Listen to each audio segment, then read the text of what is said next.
Welcome to the Pat Mayo Experience. Today we're finalizing our work on the fantasy baseball season. This isn't even really fantasy baseball. It's AL win total. We've already done the National League show. You can go to the description of this video or podcast and find the entire Pat Mayo Experience draft kit and other baseball-related things like off-season moves and things like that I recorded like 3 months ago. But it's all there, and you can find it. So go check that out. There's a lot of strategy stuff, a lot of bounce-back players, sleepers, all the stuff that people like. Give the episode a like. Goes a long way if you're watching the video version. Please leave a review, a positive one, hopefully. For the podcast versions, you can get that wherever podcasts can be downloaded. Garion Thorne is here to go over this with me. I am. Been on a lot of these baseball shows. I have. You have to do the heavy lifting for me.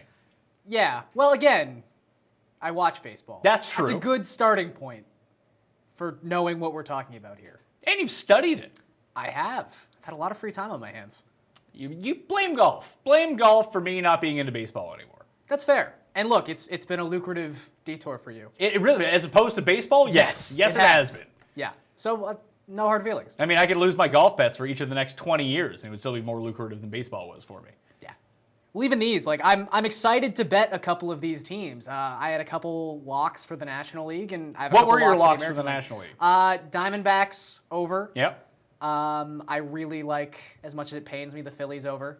And I really like the Giants under. And what was the other one I really liked? You wrote it down. Colorado's under. Colorado's under. I only really have two that I really like. One was that Marlins over, 65 and a half. That is too low. Also, I really enjoy the New York Mets under because they're exceptionally undercursed by one man. His name, Tim Andergust. Tim Andergust. That is not my name, and there is no curse. I don't understand how you could think that at this point. I don't believe I have mystical cursing powers. But you're like a voodoo master. If such powers existed, I would use them for good and not for evil. Yeah, but you don't know the difference between good and evil. And also you can't direct these powers. Yeah, whenever you try to direct the powers, it never works. It's like you picking Tiger at the Masters. You know, we know you're trying to jinx him. You're trying to use the Ender curse at this point. I'm doing no such thing. That's exactly what you're doing. You hate Tiger Woods. You've never picked him to win anything before. Called him washed up. He'd never be good again, but now he's going to win the Masters? Sure, Tim. We're really on the same page with your logic here. I do think he's going to win the Masters. You don't. You think Phil's going to win. No, I don't think. But you do think Phil's going to win. No, that's the thing. I want Phil to win. You also think that he's going to win. You sent me a stupid 538 article yesterday about how Phil's actually the best player, and that's the real story. No, the real story is his performance. Listen, as I said on Twitter, sports fans think Woods' performance this year is the big story in golf, but golf fans know that Mickelson's performance this year is the top story in golf, and it is by like a factor of 5. Because what Phil's doing at his age, having won so far the biggest tournament of the year, is just, it's so much more. According to Tim, before Phil won WGC Mexico, which is brand new, by the way, which is really against anything Tim. Sounds like an illustrious historic tournament. Historic event, which, Tim's all about tradition, but all of a sudden the WGC Mexico is like the best in the biz as it comes to tournaments. Yep. Before that, WGC's meaningless, according to Tim. Just created tournaments, don't mean anything. Now they're the most prestigious tournaments around because Phil won one. I've told you the biggest story in the PGA Tour this season is neither of those things. It does pertain to Tiger. It's that Patrick Reed all of a sudden is good again now that Tiger's good again, which is good for Patrick Reed. This is true. Let's get into the American League. We'll start with the American League West. The Oakland Athletics, 75.5 win total. 35-1 to win the division, 80-1 to win the pennant. World Series odds 150, 75, and 87 last year, so they would have went under this number. And Houston is just weighing down everyone's division odds in this. So if all the other, the Angels are right, Seattle's all right, Texas and Oakland project to be bad. Oakland projects to be the worst by win totals. Are they that bad, Garion? No, I think I like the slight over here. They are a weird team in the sense when you look at their roster construct. I mean, the A's, they're one of those weird, like, we lump them in with the Rays, where it's always like, but can you really take the A's to be bad? Like, aren't they always kind of sneaky okay? And it's like, no, not really. They've been pretty bad the last half decade. But I think that... That's not true. Well, they made the playoffs once in the last half decade. They've also been just fodder for 4 of those 5 years. And And they really dictate from their own financial means when they can actually compete or not. And I don't think they're attempting to win a World Series this year. But they've got some interesting players. But I would think they're a team that doesn't have a lot of like name value players. And that's maybe more why the projection systems tend to have them around a 500 team, and Vegas has them as a 75-win team. Because no one's like, oh man, Jonathan Lucroy, gotta bet the over. No one's blown away by this. Kendall by Cradle to the Graveman as an ace, gotta bet the over. Their rotation is underwhelming, to say the least. You love Graveman. Not really. He's the grave digger. But he is a better real life than fantasy pitcher. Like, Kendall Graveman has a skill set that pertains to, like, being a ground ball dominant, low home run per 9 type guy, which is not sexy by any means, but it makes him a capable major league caliber pitcher. No, Oakland's just a team that I think will... It's not going to be flashy. It's not going to be exciting, but I think they're a team that will get to 78, 79 wins by the end of the season. So you like the over? I mean, that's significant. It's over by 3-4 games. Yeah, again, I'm not... You're pushing all in. Lock it in. I'm not pushing all in. I would say this is like my 6th or 7th favorite bet on the board for the American League. Well, you do like some in the American League. I know Tim does too, but I think Tim might be under, maybe over. Maybe we'll see where he lands on the Oakland Athletics. But they do probably have his favorite player in baseball. Old Timmy Triggers loves Andrew Triggs. Old Triggs, Tim, like you. Yeah, that's very funny. I like Matt Olson quite a bit on this team. I think he's a superstar in the making. He's the flashy player, yeah. Sean Manaea, too, is really good. I like the over here. You like the over? Yeah, I think the A's are the surprise team in the American League that I'm like, they could be this year's Twins, except I don't think they're going to make the playoffs. But I think they're an over 500 club. I think they're like an 82-win team. And people are off them because nobody can name anyone on their team. But they play in a division where I think Texas and Seattle, I have no faith in either team. I think they're both going to be pretty bad. So I just think there are wins to be scooped up there. Plus, the American League in general is just putrid. So getting to play games against the Orioles and the Rays and the White Sox and the Tigers. White Sox. They're W's to be piled up all over the place for Oakland. So I like them. Okay, let's go on to Texas. 77.5 is the win total. 14-1 for the division. 25-1 to win the pennant. 50-1 to win the World Series. Apparently, on paper, they're significantly better than Oakland. Although, I look at this pitching staff. Name value. There's name value. Wait, just hold on. Here's the pitching staff right now, the projected pitching staff for the Texas Rangers. Cole Hamels. Is he good anymore? He was real bad last year. Hamels is still a lovely pitcher, even though he had a bad year. He had one bad year. We can't talk about it completely. He was better in the second half than he was in the first half. But again, Cole Hamels got to the point where he's like, if you have Cole Hamels as a 3 or a 4 in your rotation, you're like, oh, okay, that's acceptable. They have Matt Moore, who's he pretty was good. awesome. Well, this is what I'm going to get to. The rest of this staff is Matt Moore, Doug Fister, hardly knew her, Mike Manor, and Martin Perez. And? What do you mean and? What do you mean and? It's their 5-man rotation. Tim Lincecum. Oh, that's true. Oh, yeah, of course. Yeah, so again, just top of the line garbage. Guys in their prime. This is the thing. Last season, they were one of only 5 teams in baseball to have a combined starters FIP over 5. So already, really bad. You look at the other 4 teams, they combined to a record of 174 and 272 as a staff. Texas somehow basically went 500. And this is a team that already was like, in 2016, overachieved, and everyone was like, oh, the luck is wearing out in 2017, and it did. There's still some ways to go here. Like, I like some of their pieces. Like, I think Rougned Odor should have a bounce-back season, but again, he's a high-variance player, so he could also just have another bad season. Joey Gallo hit some dings. Gallo's going to hit dings, but he's going to strike out whenever he doesn't hit a ding. I like Beltre a lot this year for fantasy purposes, but he could just get hurt, too. Like, that's on the table. He's a 37-year-old man. There's not a lot to get excited about for this team. Their staff, and again, this kind of goes back to the Colorado point I made from the last show, where are the strikeouts coming from? This is like one of the least strikeout-dependent staffs in baseball. They can't generate a swing and a miss anywhere. Like, Doug Fister came out of nowhere and struck out 8 guys per 9 last season, but the 2 years before that it was like 5. So if your best strikeout guy is already like clearly someone who's going to normalize, I don't know. I don't trust anyone on this team. Hamels is okay. He's a capable player, but he might be the only guy who I would say coming into this year 100% without question deserves to have a roster spot to begin the year. Like, Matt Moore has potential. Matt Moore is obviously a very skilled player and someone who was highly regarded 5 years ago. Matt Moore was awful. He was the worst pitcher in baseball in the first half of last season, and it didn't get a whole lot better in the second half. So if that's your number 2 guy, you got problems. Oh, the real ace, though, Tim, is Tim Lincecum, right? I'm glad to see him get one more opportunity. I don't expect him to do much, but it's nice to see him have one more crack. Fister's actually a perfectly good pitcher, too. Is he? Fister's a decent 5. Like, I don't even know if he's a decent 5. He's an acceptable 5. I don't think he's a 5 on a bad team. Yeah. Like, I will take the under on 77.5.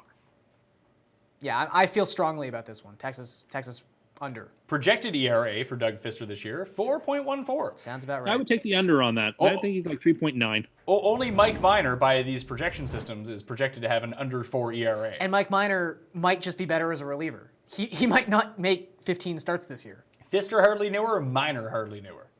Which one were you? Minor hardly newer. I think so. All right, Seattle. Shockingly enough, people on the internet have told me, you know what's a real smart bet? Seattle over, which I think has been the smart bet the last smart bet 4 for years. each of the past decade. Yep. Why do people love the Mariners so much? Is it a Ken Griffey Jr. thing? I don't That people know. are just invested in the Mariners? Well, I believe they are now the longest playoff drought in baseball. So I guess people just like a good story, a good narrative. I don't know, like it was a cool narrative when Robinson Cano was still like in his prime when he first signed that contract. You know who's in Seattle. his prime right now? 44-year-old Ichiro.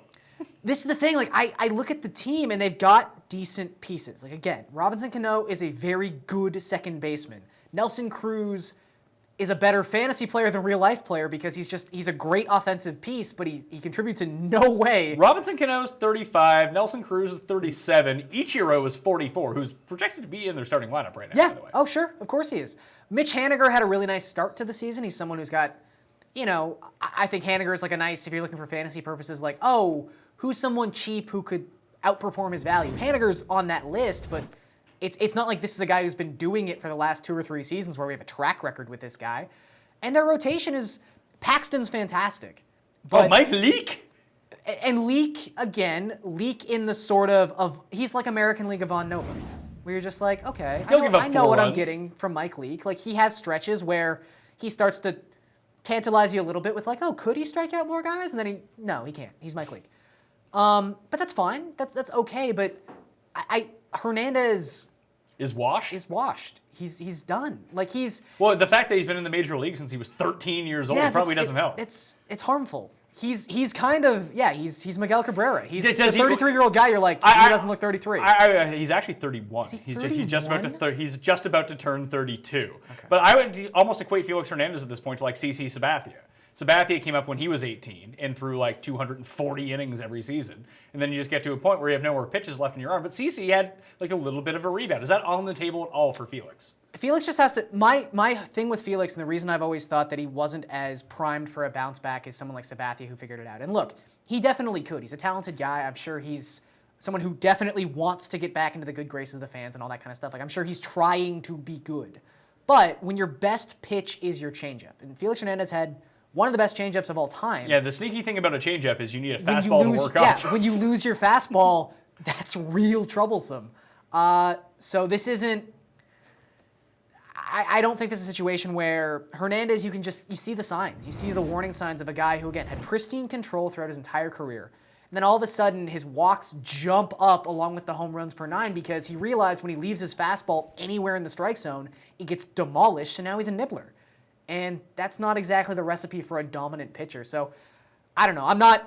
I would take the under here. I think they're like, again, a 77, 78 win team. Like, I think the A's and the Mariners are very similar teams. They did get the nicest player. D. Gordon's fine, and he might be a good defensive center fielder. Like I think he's capable of being that guy. But they are a much flashy. They're basically the A's, but with names. They're the same team though. Like They seem older. They're older, name value, but I think when you equate it out at the end of the day, there's not. So a whole what you're lot of saying is that the difference. Mariners shouldn't be 6 games No. higher in No. the over-unders? No. Okay. Tim, how pumped are you that they have Ryan Healy, your favorite sleeper from last year?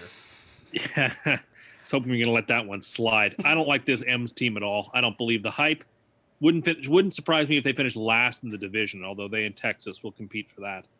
I don't believe in anything. I mean, I'd like to see Hernandez retrofit himself, as we've seen pitchers in the past do, to be more of a precision pitcher. But nevertheless, I mean, I have sympathy for that guy. But I don't like this team. I don't like anything about this team. Felix Hernandez, like I said, is about to turn 32 years old. He was acquired in the free agent, like as a free agent teenager from Venezuela in July of 2002.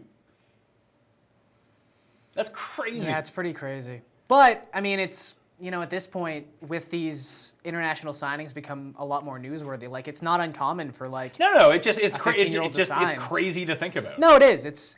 He's, again, to hear that he's still technically 31. I know he'll be 32 very soon, but... I can't believe he's younger than me. That blows my mind. Yeah, he just seems old. Yeah. You're an old man. I am an old man, but, like... Felix Hernandez might be like the player that I just remember, like, through the course of my adult life. Like, he's always just been in baseball. Yeah.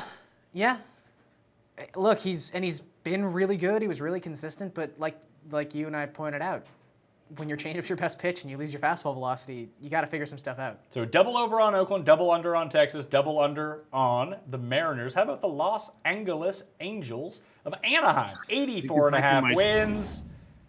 Can you please let me finish? Can you let me finish? All right. Do you remember how this works, as I do off the top of every single team? Was that okay with you? Or do you have something more important to say besides the win totals? Thank you. 84.5 wins. 4-1 to win the division. 10-1 to win the pennant. 20-1 to win the World Series. 80 and 82 last year. Tim, how good is Ohtani going to be? I think he'll be fine. I think they should probably start him in the minor leagues, and I think that's probably what'll happen. But even if they don't, they should. They might not have that luxury anymore with Heaney, with his arm troubles. I know they were talking about a 6-man rotation, but like if Heaney's not going to be ready to start the season, they might need Ohtani. So fair enough.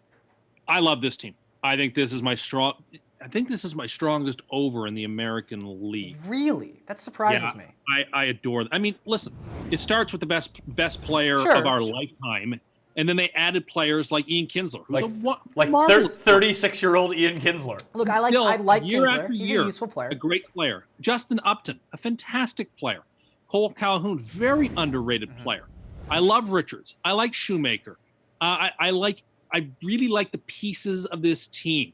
And the American League is such garbage that if you put together this team, which they have, I mean, Pujols is on the decline, but as a DH, I mean, he's serviceable. He might not be on the decline anymore. He might have reached the bottom. He might be, fair enough. He's still a serviceable designated hitter in a very weak American League. He was by WAR, he was the least valuable player in baseball last year. I believe it, but I think But he's still serviceable. Not by the definition of that statistic. Give him one more opportunity, I guess. This is, again, one of the best hitters of our life. Look, there's nothing you can do with him. They're going to have to put him out that's there. It. You put him on the bench, play Ohtani at DH. And of course, they have wizard at shortstop. They have the best fielding shortstop in the game too. So you put all these things together, and man, oh man, they're loaded with talent. The fact that they're 13 games behind the Astros, strains credulity. I mean, I think that the Astros should win the division. Are they 13 games better than the Angels? I think not. So we'll take the over on LA. I think LA is a 90 to 93 win team. I think you're a little bullish. I do like them to the over. I like them for a lot of the reasons that Tim said. Like, I think that they not only added valuable pieces and depth, but specific to team defense, they should be one of the best defensive teams in baseball. Cole Calhoun is a fantastic right fielder. Mike Trout is obviously a very talented center fielder. Andrelton Simmons is a fantastic shortstop. Should Trout be playing center field? Yeah. Oh, yeah. Definitely. Calhoun couldn't play center field? Potentially better? I don't think he could play it better. And don't have so much wear and tear on. I mean, look, maybe there's a case to be made for that, but I think their most valuable on paper lineup involves Calhoun in right field and Trout in center. Okay. Cozart is he was a great defensive shortstop. I feel like moving to third base will suit him just fine. And they're a team that could also, with that infield defense, if Shoemaker's healthy, if Richards is healthy, these are two ground ball specialist type pitchers, this all plays together very nicely. But their staff, as we've already talked about, is maybe beyond the Mets in terms of injury validity, or not validity, but just there's expectation for injury in the. I would say that's fair. I would say that's fair. And as much as Shoemaker has shined occasionally over the course of the last 3 years when he's been healthy, that's not something that's been consistent.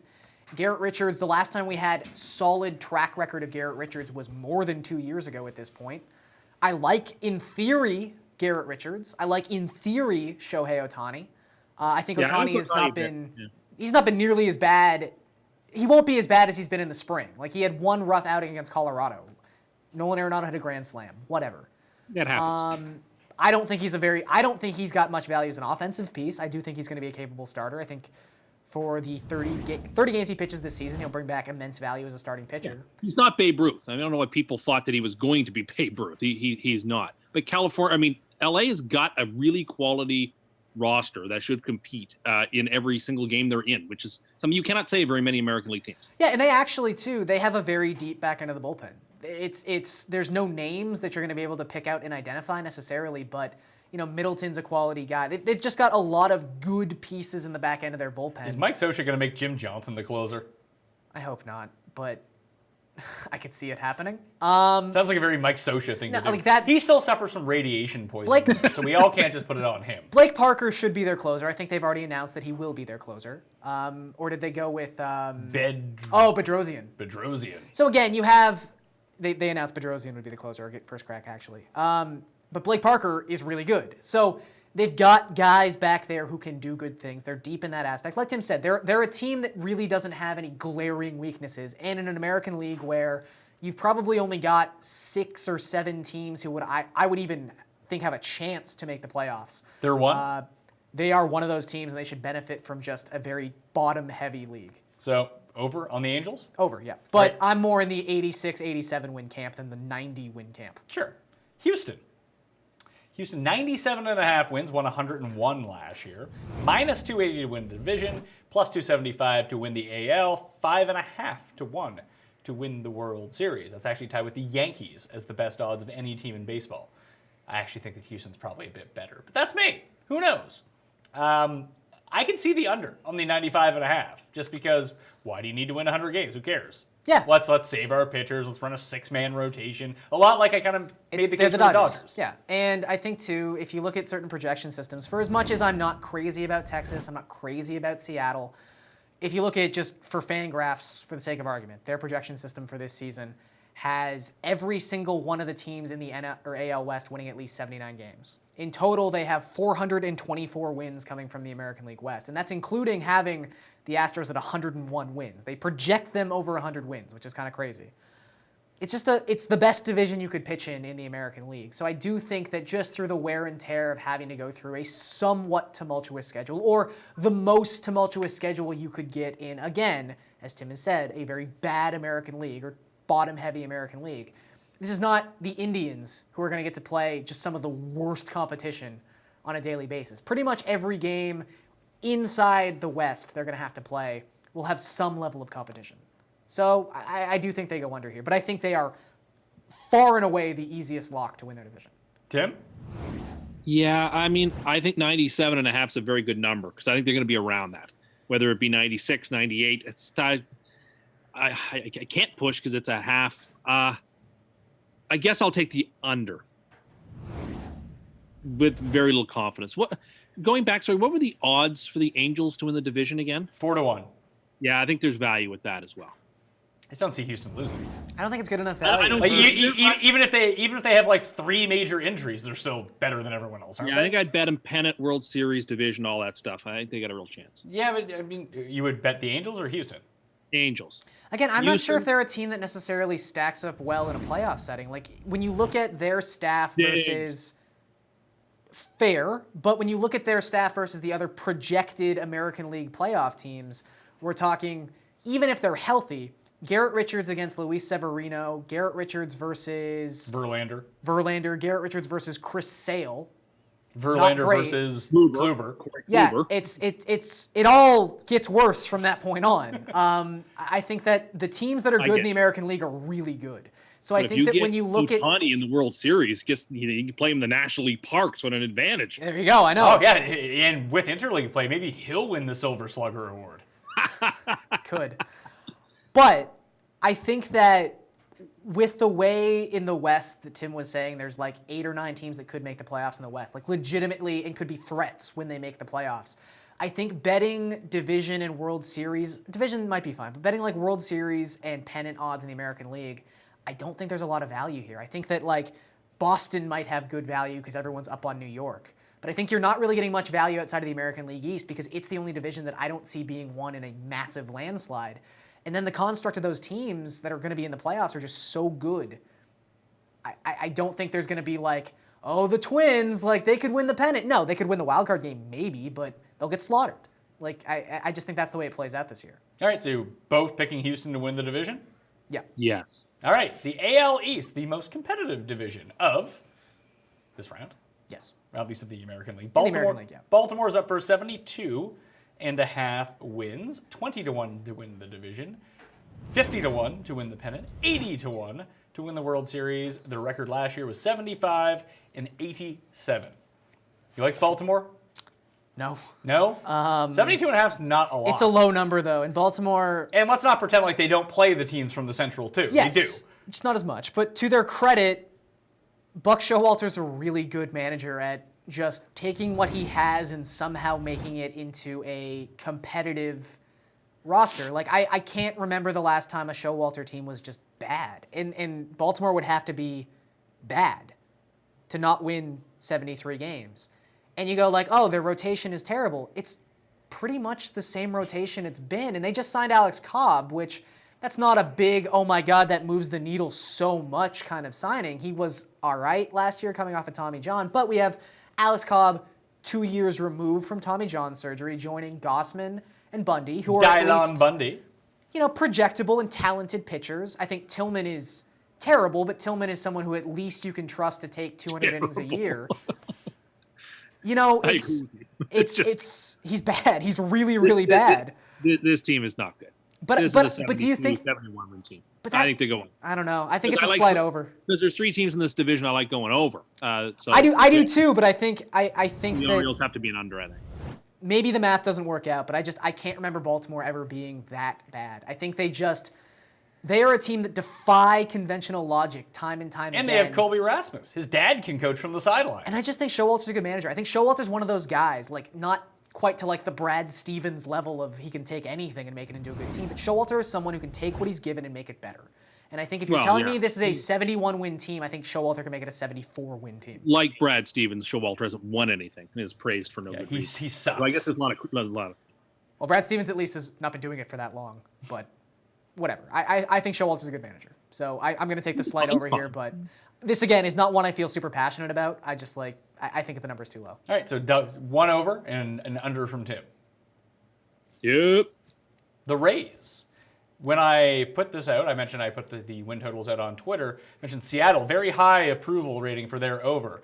I think like 5 separate people locked in the Tampa under. Yeah. I think I would go over on this. I was looking at projections. They don't seem to be that bad. I'm going under. Not like disastrously bad. I'm going under just for the reason that I think, in a way, they tipped their hand as to what the organization's intent is this season. And get rid of all their good players? Yes, and they're always in the cycle of having to save money. They're the Tampa Bay Devil Rays. That's just how this works. The Rays. The Rays, excuse me. I didn't mean to offend evangelicists. They're called evangelicals, so now you have offended them. Good. Yeah, no, good. anyway. It sounded bad out of my mouth. Anyway, when you look at their roster, I mean, their best players. They don't have a lot of best players. Their best player is Carlos Gomez. But here's the thing. Wilson Ramos, pending free agent. Adenny Hechavarria, pending free agent. Carlos Gomez, pending free agent. Daniel Hudson, pending free agent. Sergio Romo, pending free agent. They've been trying to trade Chris Archer for like the last 2 years now. There's a very clear case to be made here that the Rays are just going to try to sell pieces for young players, prospects, and I think that's probably what they should do. So I think if they come out of the gates even being like, oh, this could probably be like a 500 team, I think they get to the point where they're like, well, we're selling. It doesn't matter what our record is, we're selling. And if they can get value for Carlos Gomez, who they picked up off a scrap heap for nothing, that's fantastic. I don't think they're looking for Carlos Gomez to win them a pennant. So I think that I'm going to go with the under here. And they're a team that it always hurts to take the under because they just somehow win games every single season. But I'm going to go with the under. Tim? Yeah, trash team, under. way under. One of my stronger bets in the American League. I don't think this team is winning 70 games, let alone 76 and a half. 70 games? Well, I just think because I just think that the Yankees and the Red Sox and to a lesser extent the Blue Jays should just rack up enough wins that the Orioles and the Rays should just be teams that are feasted upon, and that's just the way it works.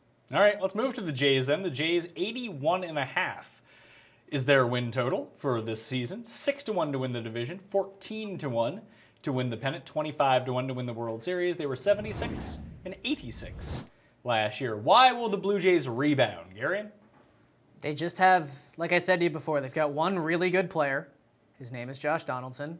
They're not going to trade him. him? And they have 24 good players to surround him with. I mean, there's not a whole lot that's sexy about this team, but they're just not bad. Well, like you mentioned to me that they have They have 5 threes. Is their that rotation. doesn't inspire a whole lot of confidence for an over. It does well, but when the number's 81.5, like every projection system I find out there has them as at least an 85 win team, and I know that's not like knocking the door over. Oh my God, this team's great, but they're better than an 82 win team. They just are, and I think you look at there's no weak link on the pitching staff. Jaime Garcia is a really good 5. Tim He's loves a very good. Yeah, I really like Jaime Garcia. And if we're going to talk about, hey, maybe the Mets can stay healthy, maybe the Angels can stay healthy, you really think Jaime Garcia is staying healthy? And look, there's a case to be made for that too. But I think there's enough wiggle room with this number where I can confidently say they're going over. I think that Sanchez, if he can stay healthy, is primed for a rebound. I think Stroman's a better real-life pitcher than fantasy pitcher, and we're talking real life right now. I think Happ is criminally underrated constantly. Estrada's a bit of a wild card, but whatever. He's someone who any team in baseball would probably end up throwing out there unless you're one of the upper echelon, which the Jays probably aren't, but they're better than 82 wins. You know, Kendrys Morales should probably do better this season. A full year of Josh Donaldson would be better this season. They've just got a bunch of guys who you're like, okay, if they can stay healthy, they're better. And if they don't get 600 plate appearances from Travis and Tulowitzki, they've got capable replacement players now in Aledmus Diaz and Yangervis Solarte. Randall Grichuk is like a really sneaky, great trade they made. Do you see any of the prospects coming up? I don't, personally. I don't think it's going to happen. All the juniors? I think they're very cognizant of the control years, and I think they know what they are this season. I mean, maybe if they just over-exceed expectations and those two kids keep hitting at the minor league level to the point where you can't ignore them anymore. But where do they slot in? You know, like, if this team's good, it's because the pieces they have are exceeding. I don't know then what you do with Vladdy Guerrero Jr., but I'd love to see it as a fan, obviously. But no, even their bullpen, I love what they did with their bullpen this year. Like, Osuna, it's crazy to say because he had great numbers last season. He was still super unlucky last year. He's a great guy to have at the back end of your bullpen. And the way they've gone out and build. I like him a lot. Like Clippard. They just signed a bunch of really cheap dudes who that's the way to build a bullpen. Just go find guys with high ceilings who might get there. And if you're not good, you can trade them for pieces. Exactly. Especially if They traded a guy they picked up off the scrap heap last year to St. Louis to get Randall Grichuk. That might be a steal 5 years from now. Trading. It's Dominic Leone, who was out of baseball essentially, and all of a sudden it's like, oh yeah, he's worth Randall Grichuk. Okay, cool. We'll go sign another reliever because there's many of them. I'm not saying this is a team that's going to compete to win the World Series by any means, but they're just solid. And solid is solid, and especially if you think like Tim, where Baltimore is going to be terrible, Tampa Bay is going to be terrible. That's 38 games right there. They're going to get to play Detroit. They're going to get to play Chicago. They're going to get to play Kansas City. I don't know. They're an 85 win team. All right, so Tim, Garion's going over. It sounds like you're going over too. I am. I think they're like an 83, 84 win team as well. I think everything Garion said is well put. I mean, of course, he's not mentioning that I expect Justin Smoke will not have a very good season. No, he is the one, but he's the only guy who's like going to normalize in that direction. Everyone else is normalizing back up to the mean. So yeah, I mean, I agree. I agree with just about everything you said. I think they're an 83, 84 win team. I think they're just going to miss out on the playoffs. Wouldn't shock me if they made it, but they're not a start. They are a cut behind the Red Sox and the Yankees, but they're a good team. The Red Sox, 90.5 wins is their over-under. They're plus 180 to win the division, plus 6.5 to win the pennant, 14-1 to win the World Series. They won 93 games last year, so they went over this projected total. Are they better or are they worse? I think they could be better. I think the JD Martinez signing is a robbery. I think what they got him for. I mean, again, when you're looking at the Red Sox and the Yankees to go like, oh, they saved money on this player, like that doesn't matter. It's not like that's going to help them in the long run. They're still going to have the same infinite amount of dollars they had, whether they had to pay a guy more or less anyway. But that was a really nice signing for them. It was a really nice deal. And he is their only player right now who is projected to hit more than 30 home runs. And that's where they struggled last season, was hitting home runs. But I do think they're just a good team. They were the best defensive team in baseball last season. I don't see why that changes this year. Their staff, while there are some question marks about the longevity of David Price, obviously at this point. Or if Rick Porcello is actually any good. Or if Porcello's any good, but Porcello's also a guy who, again, there's a value when we're talking over-unders. There's a value in someone who you just know is going to be able to pitch 200 innings and keep a guy who's definitely worse than Rick Porcello from taking those starts. Now, I'm not saying Porcello's good, but there are pitchers out there who are worse than Porcello who could be making those starts. I think Eduardo Rodriguez is going to be a really interesting tipping point for them. He came around in a big way in the second half of last season. He's going to start the year on the disabled list, but he's already pitching in camp. It's just he got a late start because of an injury from last season. I think if he pitches anything like he did in the second half of last year, he moves into that like SP2, SP3 range on their team. Well, let me ask you this. What if Chris Sale's like not a top 3 pitcher in baseball? But why wouldn't he be? It's hard to be a top 3 pitcher in baseball. But he is. Unless he gets hurt, I don't know what would happen that would make him not that guy. Let's just say he's a bit. Mayo's suggesting, what if he isn't? Well, let's say I wouldn't say supremely unlucky, but let's just say he's unlucky this year. Sure. The BABIP's up, the home run to fly ball is mysteriously up for whatever reason. He has a bad year. And he's like the 13th best pitcher in baseball, which would still make him elite. Yeah. But not like the elite of the elite. Does that hurt their win total? I mean, it does, obviously, but I don't think they're the type of team that is dependent on him alone for success. I do think they have capable depth in their starting rotation. They've got a good bullpen, not a great bullpen, but a good bullpen. They have Joe Kelly who throws 300 miles per hour but can't strike anyone out. Can't strike anyone out. That's unfortunate. But I think 90.5, again, with the way that this sets up as sort of a stars and scrubs league, I think just teams that are good are going to be really good, and they're good. All right, Tim, are you in on Boston too? I am. I wish I could disagree with Garion, but I can't. I really like the Red Sox over. I would bet them World Series, pennant, division. There's value in all that. Even if I don't think any of those things are going to happen, I think that there's a decent chance of it. I think Boston's a very undervalued team. You think 90.5, well, that's a pretty high number. But the American League is just such trash, and Boston has no significant weaknesses. And I still think Mookie Betts has room to get better. So I really like that team. I think they're special. So that's my view on it. All right, Yankees, 93.5 wins, minus 110 to win the division, plus 275 to win the pennant, 5.5 to win the World Series. Co-favorites along with Houston. 91 and 97 last year. Of course, they get Giancarlo Stanton. This is kind of terrifying here. Judge, Stanton, Sanchez. Yeah. No, they're really good. And I would say, if one of those guys gets hurt, let's say Stanton or Judge gets hurt, and they miss half the season. I think they've got the pieces to make up for it. They've got 5 major league caliber outfielders. Now, Jacoby Ellsbury's already hurt. That should surprise literally no one. But they've got... Oh, Tim, are you in on Jacoby? I'm never out on Jacoby Ellsbury. Well, again, this is what I'm saying. They only need Ellsbury to be healthy and good at the end of the year? 35 times this year, They don't need a lot from him. Brett Gardner's still a very capable, solid player who's going to get on base and be just disruptive. He's going to be a good defender as well. The fact they got Neil Walker for next to nothing to just be like, hey, can you play second base and hit 8th for us? Neil Walker, when you're trotting him out there as Milwaukee did last season, hey, we need you to hit middle of the order. You've got a big weight on your shoulders here. That's maybe not the best Neil Walker role, but if you just need Neil Walker to be good 2 wins above replacement second baseman on an already awesome team, great. What a situation to be in. I would say it's scarier for opponents to look at their bullpen, though, than it is to look at their starting lineup. Their bullpen is crazy good. Chapman, Robertson, Betances. That's what you're dealing with at the end of the game. Keep even going down the list. Adam Warren. Great. Ben Heller. Not so great. You went a little too far down the list, but that's literally Chad Green. Chad Green was fantastic last season. Well, this is this season. Yeah, I know, but I know bullpen is capricious. I understand that, but I'm just saying they've got every part of this team you look at, even their rotation. I think Severino's legit.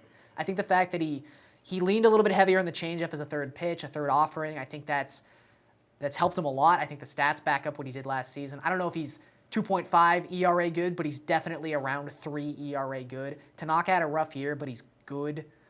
You know, Sonny Gray, maybe he's never the guy we thought he might be 3 years ago in Oakland, but he's a great number 3 pitcher. CC again. CNC pitching factory. CC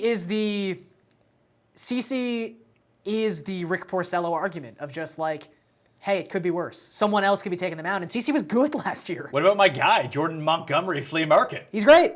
Like, I think Montgomery actually has the potential to be a really good pitcher. He's just like a mini-mo. I would say that. Hey. You can find it at the market. He's going to strike people out. Yeah, he's got a really good swinging strike rate. Like, I keep looking for holes here, but I can't find one. Every time we make that reference, somebody from Birmingham writes in and says, I hate that that's the only thing people know our city for. I remember the Birmingham Bolts. You know, not the only thing I remember you people for. Isn't it from Montgomery? Oh, right, Montgomery. Oh, see, I blew it. I apologize. The guy's name is Jordan Montgomery, and it's called Montgomery Flea Market. There's a very tough confusion there for you. I don't know why I messed that up, but I did. Yeah, but looking between Boston and New York, to say that New York's pennant odds are living rooms, dinettes. Oh yeah, you can find them at the market. We talking about flea market, Montgomery. But I don't understand why Boston's pennant odds are more than double what New York's pennant odds are. Dings. And I think it's because they're projected to win the division. Dings helps. Dings. They're projected to win the division, which means Boston has to get through the wild card game. I understand that, but I don't know. I feel like Boston's pennant odds, I think both are an over, but I think if I had to make one bet between these two things, I would just take Boston's pennant odds because they're better value. Why do you hate Dings so much? Do love Dings. Look, I don't not love You seem Dings. to hate Dings. Nah, let's not spread that around. Darian believes home runs are rally killers. They are, yeah, rally killers. Yep. You need to have the pressure of a pitcher pitching out of the stretch. I mean, anyway. Tim believes that. It is hard. It is easier to hit somebody out of the stretch, which is why Syndergaard should be pitching out of the windup. But anyway, that's a separate story for a separate day. Picks to win the division, both Yankees? Yeah. You didn't ask me my over-under picks, sir. You're picking the over?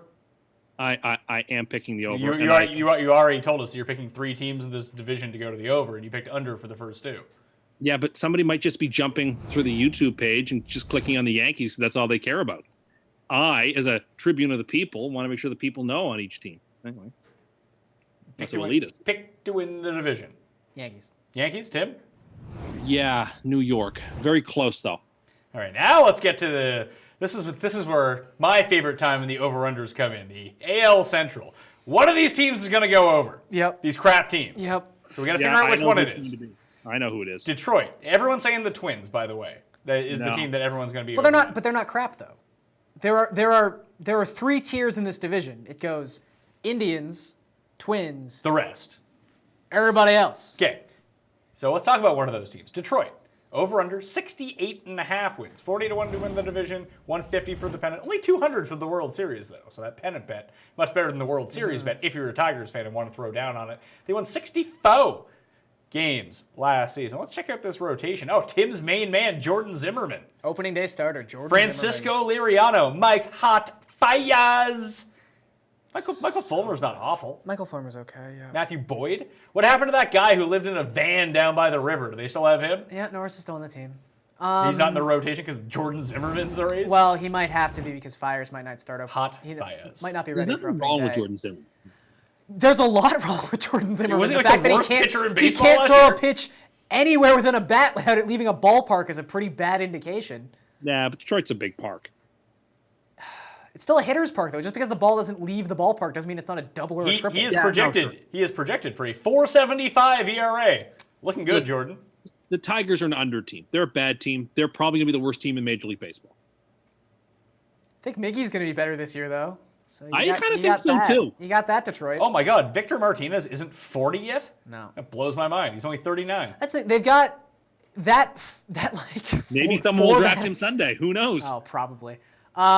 You know, Garion. Castellanos is all right. Like, they've got a couple decent players. Leonis Martin? I like Leonis Martin in fantasy because he's just going to hit leadoff. Someone has to for this team, and it's going to be Leonis, at least at the start of the season.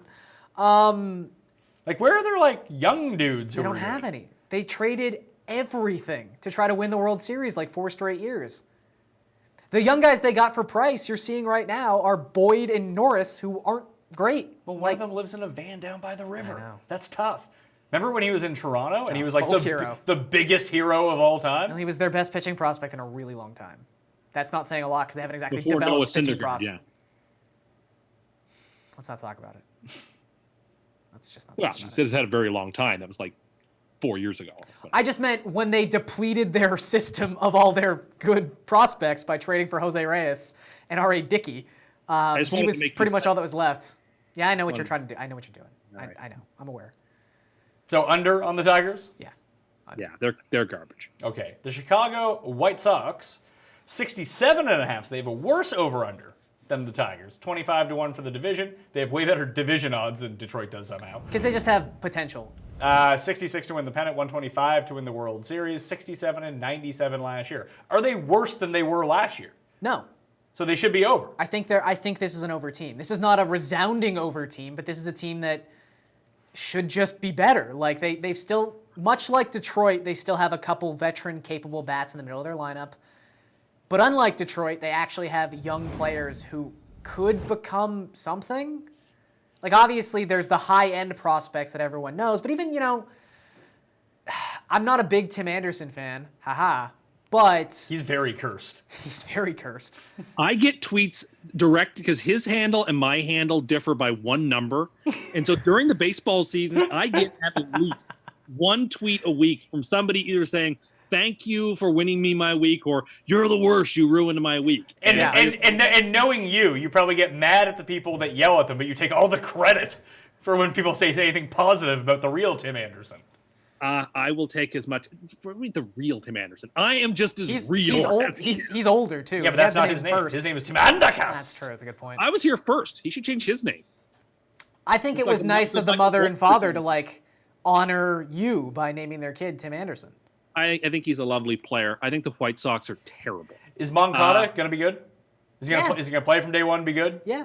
Okay. I don't know if he's going to be great, but he should. That's the thing. Like, you look at their team and you're like, I don't know why this team wouldn't be a little bit better. Like, I'm not saying they're good, but I'm saying they're probably a 70-win team. Like, they have one pitcher in their starting rotation I like. Other than that, it's just Please, But like you said, hold on. the guy who they have actually, is It's you're saying that James Shields is really good, aren't you? not really good, but I Oh, like no. him. And Why do you like him? In our Well, he type just of said fantasy- he just said he liked Jordan Zimmerman. I in know. our type of fantasy league where complete games is He's a When was not the last time? sniffing When at was the complete last games time this he got into the third inning in a game? I don't know, but he's When was, the sort of guy when was who- the last time he threw a complete? As your draft strategy, if you're drafting James Shields based on the idea that he threw complete games 10 years ago, which is what you're going on, I would like to know the last time he threw a complete game. I mean, he had a stretch there where he had like 7 or 8 complete games in a season. Probably Tim, not that was that in long ago. I'm gonna 2009. say it's 2 years ago. Would probably be the last time he threw a complete The game. stretch Tim is talking about happened 9 2009. years Yeah, ago. I remember that. Yep, I remember it. But again, He still they thinks at that least- Kevin Millwood is Atlanta's ace. At the very least, they have young pitchers who have the potential to not be terrible. They have skill. Where the Tigers are throwing out warm bodies. Just for the sake of legally they have to start a pitcher every single night. Is Giolito going to be good? He could be. That's the thing. I don't think he necessarily will be, but his last spring start was fantastic. He needs to strike people out again, and he has been in the spring. I know it's the spring, but these are the things where we don't put a lot of stock into spring, but at the very least, it's nice that Giolito's striking guys out again. That's a positive sign. There's just, if, let's say, 3 of their young guys perform as capable major league players this season, they're going over this number. Because they'll beat up on Detroit and Kansas City? Yeah, and even Kansas City, I think, is going to go over. Oh, you love Kansas City now. I adore Kansas City this season. Christ. The White Sox closer is Miso Soria? Yep, who's good. He was really good last season. He's, again, though, in the Tampa Bay sense of this, Soria is going to be traded mid-season. Yeah, then they got Nate Jones. Yeah, if he can stay healthy. Adam Engel, Nicky Delmonico. This team is absolute garbage. I like Wellington Castillo. Yeah. A Brave's still there. Yeah. Is Matt Davidson? He's a lovely player. That's Matt about it. Davidson's going to hit. You know what? Matt Davidson is honestly 85% Joey Gallo. Oh, that's not good though. But I'm just saying, like, there's a place for Matt Davidson in baseball. Is he a platoon player then? At best, like if you were running the team and you had a capable left-handed hitter. Oh, sure. I would try to platoon him, of course. But on this team, it's just like, I don't know, you need 35 home runs? Matt Davidson will get you 35 home runs. All right, so slight over for Garion, big under from Tim. Not big on. It's hard to go big. You're gonna win 40 games. But I think Is that the lowest total? No.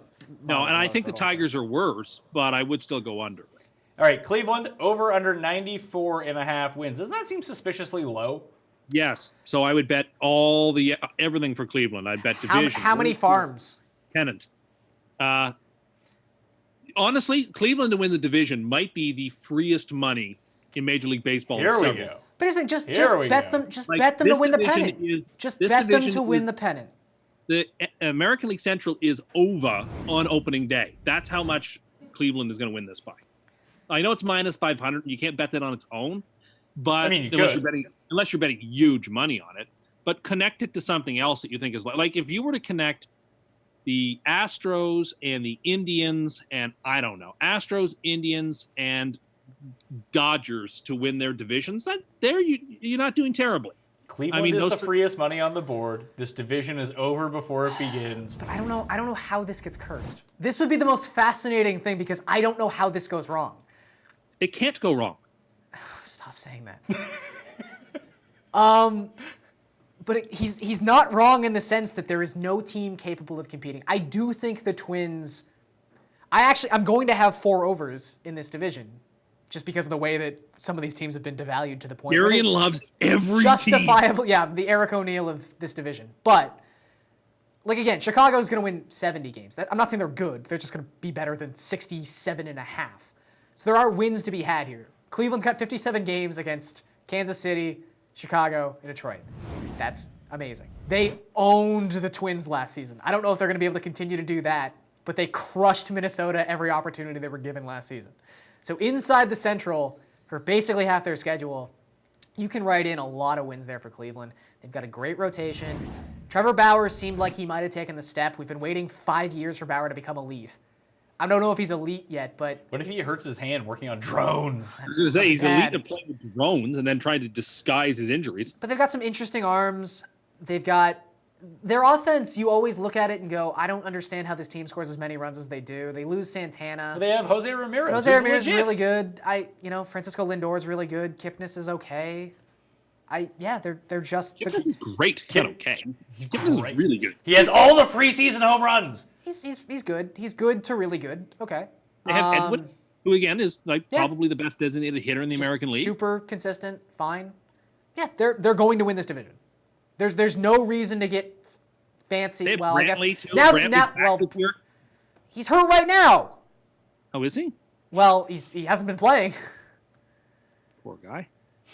I was gonna say there's no reason to bet any other division odds in this division, but again, Tim has just come out and said that there is no way that they could possibly lose, which makes me None. a little tepid. There is no circumstance. There is no situation. But I'm It's not. the freedom of all free money. I'm not touching any other division odds in this division. Well, Minnesota's division odds are 4.5 to 1. Their over/under is 82.5 to win the pennant. 17 World Series 33, 85 and 77 last season. You think they're going to go over this number? They're the Angels. They're the Angels without Mike Trout, which I realize That seems like a drop off because Is they a have like massive Joe thing. Mauer. The Green Bay Packers with Aaron Rodgers. it's a little different in baseball. You know it's a little different in baseball. Yes, I'm being facetious. I think Twins have no chance of getting over this number, by the way. they 100% do. Their rotation is just solid. Again, in the American League, with some of the crap we've heard over the last hour, some of the ridiculous names who are actually starting games for teams in the American League this season. So you're saying Jose Barrios maybe You takes throw a out step? Barrios, Odorizzi, Lance Lynn. Like these are just, again, that's just a Oh, solid. no, not Lance Lynn. Lance Lynn is a solid pitcher. You just said James Shields was good. Yeah. At least he was good once If Lance upon a Lynn time. was still pitching for the Cardinals, you'd love Lance Lynn. I don't know that that's true. That is 100% true. World Series winner Lance Lynn. I think this team is crap.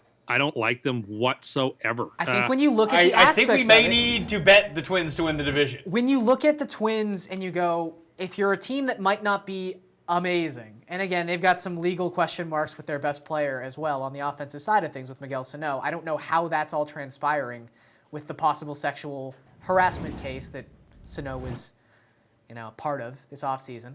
I don't know how that's transpiring as of What right about now. best prospect in baseball 5 years after he was a prospect? Here's the thing with Byron Buxton, and everyone can hate on Buxton. I am not super high on Buxton in a fantasy capacity, but this is where the blurred lines happen. Of you can't. Blurred lines. He knows that I song. know that song. There we go. You can't That was take. like 2 years ago. That was like 5 years ago. That was when Dwight Howard. That was the walkout music that Dwight Howard had when he signed with the Rockets. Oh dear. Yeah. So Go ahead. Byron Buxton has many flaws. Obviously, he also has the potential to be a very good player. At the very least, he's the best defensive center fielder in baseball. And Jason Castro is one of the best defensive catchers in all of baseball.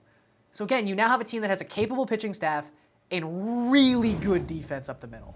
I think that's a nice way to build your team. That's the baseball equivalent of being like, they've got a really good offensive line and defensive line. And now when you're throwing them into the mix with a bunch of teams that are just bad, I'm not saying they're great, but they're good. And I think much like the Jays and much like the Angels, they are on this tier of, well, you're better than the 7 teams in this league that are awful. So you're going to rack up some wins. So over for you, under for Tim? Strong under. One of my favorite bets on the board. Other than Dozier and maybe a little Maurer, who I have sympathy for, I don't like anyone on this team. I despise them. I want to put a little faith in them in the playoffs last year, and they absolutely did me in. And you know what? One good turn deserves another. I want nothing to do with this team. They're the Kirk Cousins of baseball teams. Well, but Kirk Cousins. Oh, in Minnesota now. Yeah, there you go. The state of Minnesota has really turned on you. Yeah, and the Timberwolves are bad too. That's not a lie. Jimmy Butler's really good. Rest of the Timberwolves, not so good. Is Jimmy Butler coming back this year? Yeah, he will. Will he be back? They have to make the playoffs, though, okay. still. They might fall out of the playoffs. All right. Kansas City. The Royals, 71.5 is the over-under, 16-1 for the division, 45 for the pennant, 75 to win the World Series, 80 and 82 last year. You were big on the under last year, and it just came through for you. Just came through. But now they're way worse, apparently. Yeah, I mean, They have Chief Justice John Jay leading off. Yeah. Which is, to be fair to them, again, in the sense that there's always low bars to clear. As long as Alcides Escobar is at the bottom of this goddamn lineup, Ned Yost is doing something right. They have Paulo Orlando. It's a great name.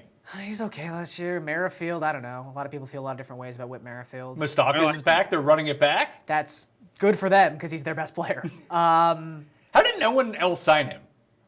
It's just a weird year. They have the Super weird Rook? year. Yes, they do have Super Rook Alex Gordon. Drafted in 2005, by the way. And has not been good the last 2 years in any But capacity. he was. Maybe Byron Buxton will have an Alex Gordon-esque career, where Alex Gordon was going to be basically The Mike worst. Trout. Yeah, he was a third baseman who was awful, and then he was an all-star for 3 years. No, but like when he was the second. Yeah. He was the best prospect in baseball for like 3 years. Yeah. And then he sucked for like 3 years when Yeah. he came up. And then he got good all of a sudden. Same with Greinke. He and Greinke were both simultaneously terrible for those Royals teams. No, Greinke had one awesome year. Yeah, oh, that's true. Greinke was a little bit before. And then he had to was not young, then he had to leave baseball because he had anxiety problems. Yeah. And then he got properly diagnosed. Now he takes meds. Now he's fine. Meds, they're great. I mean, in terms of their Performance pitchers, enhancing drugs, by the way. It's true.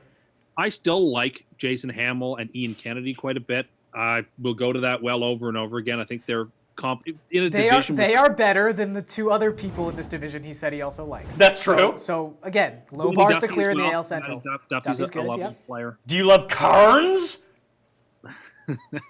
I don't really have an opinion on Nate Carnes. Nate Carnes Nate Carnes at the very least brings high strikeout potential to the table. Are you still in on your main man having a time, Danny Duffy? Yeah, Duffy's good. Jake Junis is not terrible. He had an okay second half. I don't know. I'm not saying I like the Royals, but the Royals are better than 72 Oh, wins. I know why you like the Royals. I see it here now. I see who they have on their bench. Ryan Goings, your favorite player. My favorite player. Maybe they'll sign By the way, he was my grandmother's favorite player. Of course he was. She watches every Blue Jays game every single day they play, and I'd go over to see her, and she'd say, I don't know why they don't play Goins. He's their best second baseman. He works so much harder than everyone else So he was the new John McDonald. And just the way she put it, it was just like, you know what? As someone who watches them every day, I can understand why you'd like Goins so much, because the guy has a motor and never stops quitting. No, unfortunately, the reason she liked Ryan Goins is because Rogers, like, just in this, I mean, I guess they have to in this hockey market to, like, sell people, and they know they can sell people on grit and truculence. They pick the worst player every year. Jerry Howarth was in love with Ryan Goins. Buck Martinez also. So if you just listen to the broadcast, of course you would love Ryan Goins, because they're constantly telling you how good Ryan Goins is. Just like how Tim loved Ezekiel Carrera. Didn't love Ezekiel's one of the best players in baseball. The fact that he got cut, I don't understand it. Yeah, it's crazy to me. We should let Tim be a GM of one of these I teams. would love to see it. It would be the oldest team. And just random bad players. Just, yeah. Young, bad players and real old dudes who were good at least 10 years ago. But great leadership. Jordan Zimmerman, James Shields, Just- Adam Wainwright hitting cleanup. A team that... Which, again, a joke no one is going to get if they only watch this podcast and don't watch the National But League. if you sat through the, if you're you sitting made it. through at the 1 hour mark of the American League win total show, you sat through the NL one too. I love the over on the Royals. I think they're going to finish second in the division. That's my position. I don't think they're a playoff team. I think they were. That's not a ringing endorsement, by the They were way. 82 and 80 last year. I think they're like 78 wins this year, 79 wins. So I actually do like the over by a decent amount, but it's still a sketchy team. I'm not betting any real money on it. But and of course, there's no point in betting the division odds because the Indians can't lose it. So, I mean, I just think you take the. I might take the White Sox to win the division. I will say, going back to the Indians for a second, the Indians to win the pennant at 4-1. Obviously, 4-1 is not amazing value. Didn't by they any change means. their mascot? No, they've just. Isn't Chief they Wahoo decided gone? to background Chief Wahoo after next year, I believe. Yeah, but they'd already gone to like the Block C as their kind Yeah, of like and they just had it on official their logo. jersey. Yeah, Cleveland to win the pennant at 4-1. Even Cleveland win the World Series at 7.5 to 1. They've got the rotation to do it, and also unlike a lot of these teams, and it's the reason that Boston's at 6.5 and New York's at 2.75 is Boston's going to have to probably get through that wild card game. Cleveland doesn't have to worry about the wild card game. You say No. that, but they're very cursed. That's true. Tim has now said that they can't lose. But if they're that cursed, they also don't have to worry about the wild card game because they're not getting to that either. that's true, they win 0 games this year. when Progressive Field just falls apart and they have nowhere to play and they're displaced, so they can't accumulate wins anymore. Yeah, then they don't even have to worry about the wild card game anyway. All right, so you're both taking Cleveland to win the division, I'm guessing? Yes. Okay, so AL playoffs. What you got? Garion. It's boring, but I got Houston, Yankees, Cleveland. Boston versus who in the wild card? I've got Boston versus Just say Toronto, I know you want to. the Angels. Boston It's actually pronounced Angels. on Hells. Let's go Boston versus the Angels in the wild card game. Okay. Which means Boston moves on in the wild card game. ALCS. ALCS will be I'm going to say New York and Cleveland. New York and Cleveland. So I think Houston's getting the boot. Yeah, just look again. Those 3 teams are, and I'll include Boston too. Those 4 teams in the American League are so head and tails better than everyone else that really, Houston's amazing, but at the same time, you know what? Verlander was really bad to start last season too. People kind of forget that he was really bad to start 2017, and if that version of Verlander shows up. And, you know, Keuchel's never been a high strikeout guy, so maybe he gets BAPIP'd in a couple wildcard games, some sequencing stuff. You know, their rotation is a little checkered, and their bullpen's not as strong as New York's. So who's going to the World Series? Cleveland. Cleveland to the World Series. Tim, it sounds like you're on board with Cleveland to the World Series. Yeah, Gary and I have the same 5 teams in the playoffs, except I have the Angels beating Boston. Oh, you have Ohtani coming up big, or is it Richards coming up big? I like how he's pretending like he's saying Ohtani coming up big. in the wild every card. time that we've mentioned Los Angeles, he said California to begin and then corrected himself, which he's clearly doing intentionally. Yeah. And your acting isn't that good, Tim. I like the Angels to win that game, and I like the Angels going all the way to the ALCS where they will be downed by the Cleveland Indians, Oh my God. who will defeat the Giants in the World Series. Whew, that's going to be a ratings bonanza. Oh, it's Cleveland, Indians San and- Francisco. Indians and Giants, 2 of the traditional marquee franchises in baseball. I mean, it isn't quite Cubs Indians in terms of ratings, but it will draw huge. I mean, the Indians are now the longest streak, winning the World Series. I feel like you don't really seem to understand what draws ratings and what doesn't. The storyline of the Indians is incredibly compelling. No, they happen to play. The Yankees are compelling. The Yankees are compelling. They are too, of course. Boston is really compelling. I'm not saying they're higher ratings than the Yankees, but I'm saying the fact they haven't won the World Series since 1948. The story is incredibly attractive, and of course, that's a story that if they get in, that's what they will be pumping. You know what does San better Francisco- ratings? Teams in big markets. And San Francisco is a top 3 National League market team. So you put those 3 together.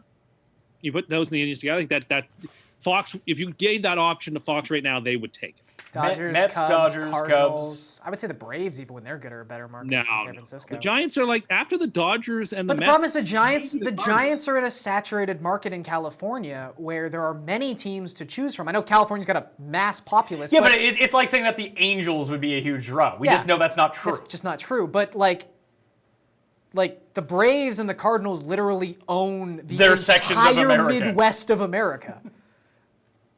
Yeah, Like the Braves were the only team in baseball that had a nationally televised game of the week I agree every with single week on TBS. All of their games were on TBS. Not all of them. No, like back in the day. Way back in the day. But I'm just saying, like, you know, their weekend series, and that was like, yeah, sure, because a lot of people like the Braves. So they get both. Yeah, no, I get you. If they could pick like Red Sox, Dodgers, obviously that would be better ratings. But you got to take what you get. Yeah. No, I would be compelled. I mean, the Giants aren't getting there; they're not making the playoffs. But I would be compelled by that World Series. Okay. AL MVP, Garion. AL MVP. Mike Trout. Here's the thing: it's Trout if he's healthy, and it's Trout if the voters don't have fatigue. But yeah, Mike Trout is the best player in baseball, bar none. From what? They only won it once. Yeah, and he should have won it 4 times. Exactly. So the fatigue shouldn't factor in because he actually only won it 1 time. Yeah, but he's in the running every single But year. I feel like people are just like, yeah, but Because- he'll just win it next year. Like people do with LeBron. Yeah. But like unlike LeBron, there's a chance Trout might be after Babe Ruth the best player in the history of baseball. I agree. Like, there's a chance he might be ahead of Babe Ruth when it's all I said don't and think done. What are you Anyone guys talking could ever about? Barry do that. Bonds is the best player in the history of baseball. That's why he has 7 MVPs. Right now, and has the most right home now, runs. Mike Trout is Barry Bonds when Barry Bonds could still play defense. I mean, And there's a Babe chance, and Ruth there's a chance that Mike Trout continues to do that throughout the course of his Let's career. see Mike Trout hit 73 home runs and have an on base of 600. I mean, Ruth was hitting 60 when other people were hitting 10, and like they were in the top 5 of home runs that year. After like Muhammad Ali and Secretary, like Muhammad Ruth Ali, is the Secretariat. If We're Muhammad back. Ali was so good, Athletes he wouldn't in have the 20th lost century. all the time. Muhammad Pardon me? Ali, secret cast. Throwing that out there. They called him the greatest for a reason. He was the greatest. Perfect then. I'm just going to nickname myself the greatest. How could anyone dispute that? Okay, I mean you can diminish. That's such a Muhammad Ali stupid all you want. argument. Mike Trout's winning the He's MVP. called the greatest, so of course he's the greatest. Called him the greatest because he was the greatest who've ever lived. Mike Trout. Was he though? Yes, He seems to have a lot of he has a lot of L's on that card. Well, because unlike like cowardly fighters like Floyd Mayweather, he didn't duck opponents. He was willing to take on the best in the world. And Yeah, lost. Trout's the MVP. Okay. Cy Young. You're going with Sale, Garion? I thought you were going to go Severino. That's the way Garion was starting to sound in that segment. I mean, I think he's really good, but I don't think he's as good as Sale is. I always want to just say that Carrasco's going to win it, Yeah, I feel like that's your pick every year. but he's my favorite value play every single year. No, if I'm picking without odds, yeah, Chris Sale. Chris Sale's the best pitcher in the American League. Tim? Corey Kluber. Corey Kluber's the best pitcher in the American I League. thought James Shields was the best pitcher. No, He's the best pitcher on the White got the Sox. best leadership qualities. Oh, maybe that factors in. Maybe there's a lot of grit factor with the Cy Young this time around. Kluber, and he's going to be the World Series MVP as well. American League Silver Slugger Pitching Award for those. That doesn't exist. Otani? Otani. Do we even know if he's that good of a hitter? He's going to hit home runs. He's also going to strike out 32% of the time. Who's going to win the All-Star game? National League or American League, Tim? Well, National League doesn't seem to matter anymore. National League. Why doesn't it matter? He's going to be It so doesn't count. upset Like those doesn't count for anything. when they start doing the thing that the NBA and NHL have already moved to, where they Oh, pick picking two teams? captains. Oh, and that'd the be awesome. captains start mixing the leagues. Although He's going to be it- so it- angry. It's weird because They won't actually. The game's, They won't It's do a it? competitive enough game as it is. It's the best All-Star People game. like And- you would freak out. no one cares about people like you. Yes, we do. But the we products- are the We do! But unlike every other All-Star game, You've already admitted you don't watch that much baseball.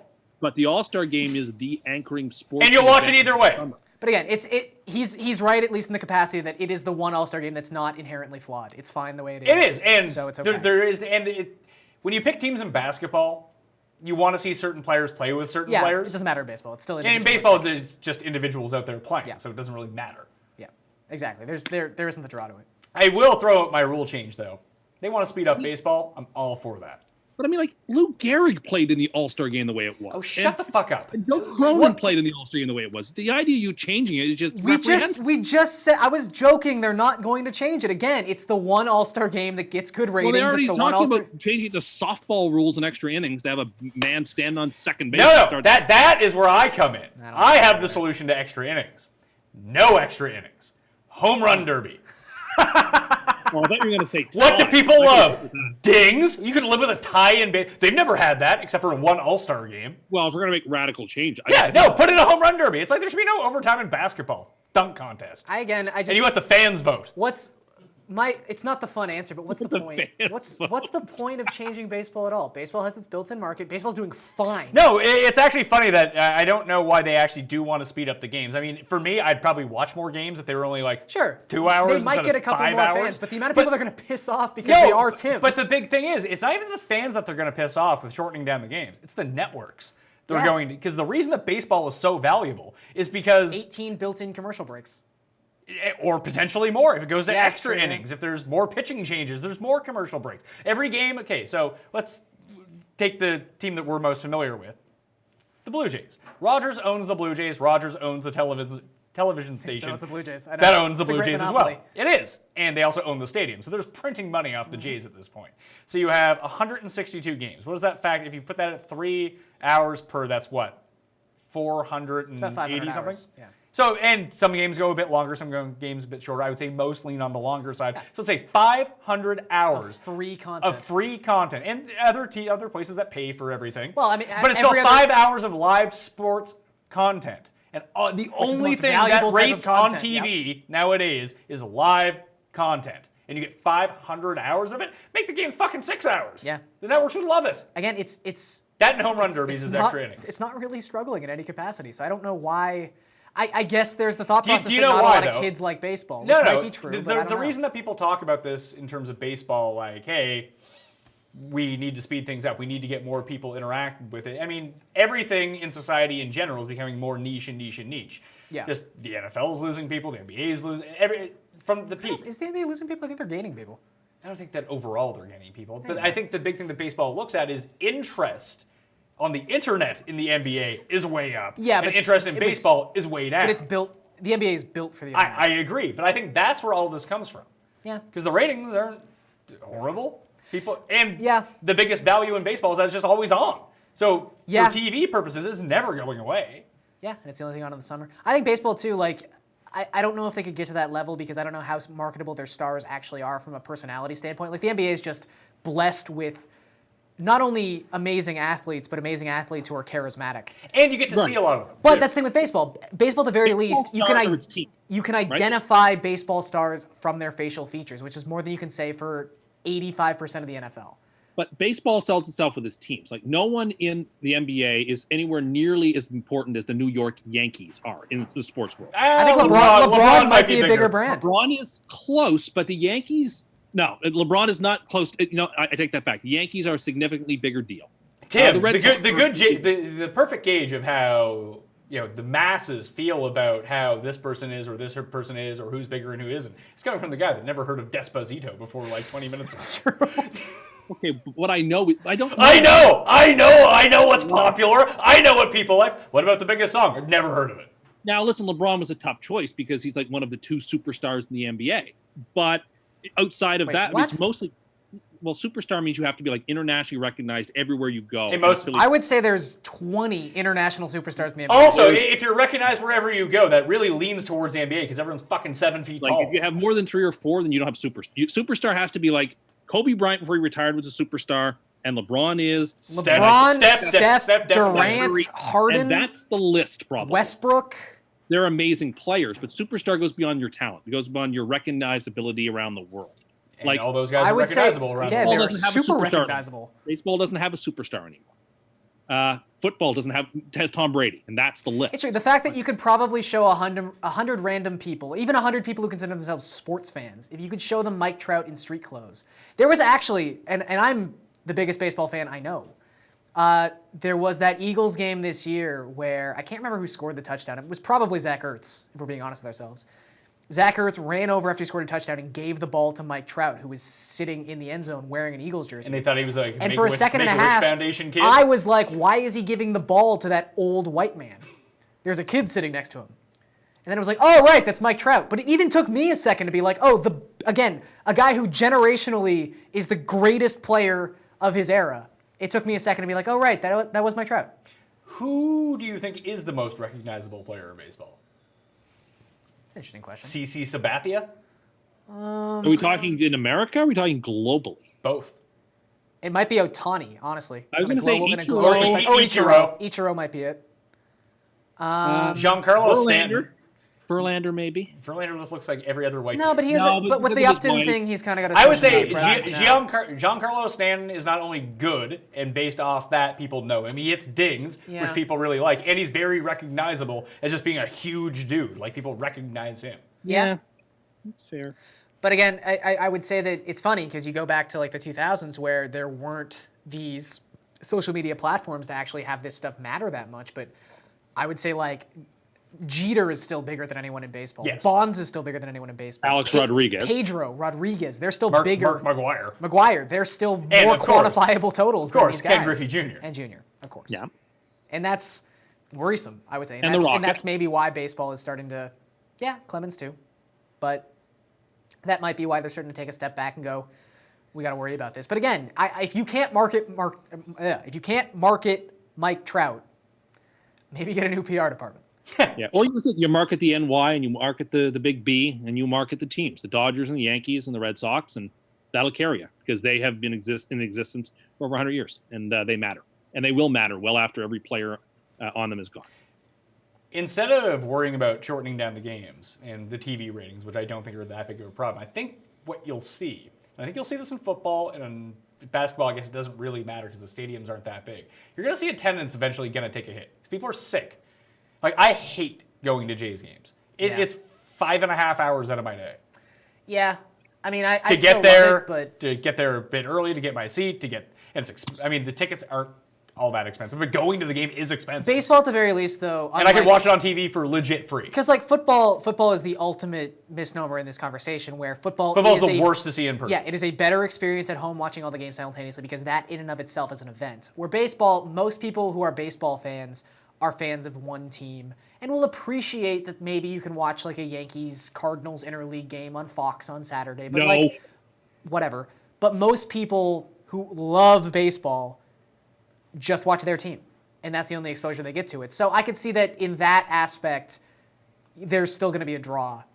I'm not saying people are going to stop going to baseball games, but I think you'll see a decline in actual attendance over the next 10 years. I think it's the one at the least risk of that because it's outdoors in cities where so many people live in these tiny apartments and condominiums. It's an event too in Toronto. There's an opportunity. Yeah, only when they're good. No, not even when they're good though. Like when they're good, they get a lot of people. When they're not good, they get like 17,000 Saturday- people. Chicago want to go to Cubs games. Yeah, Chicago, Boston, little bit different. But even Toronto, like again, Los Angeles, the attendance is How not great. good was San Francisco's attendance last year?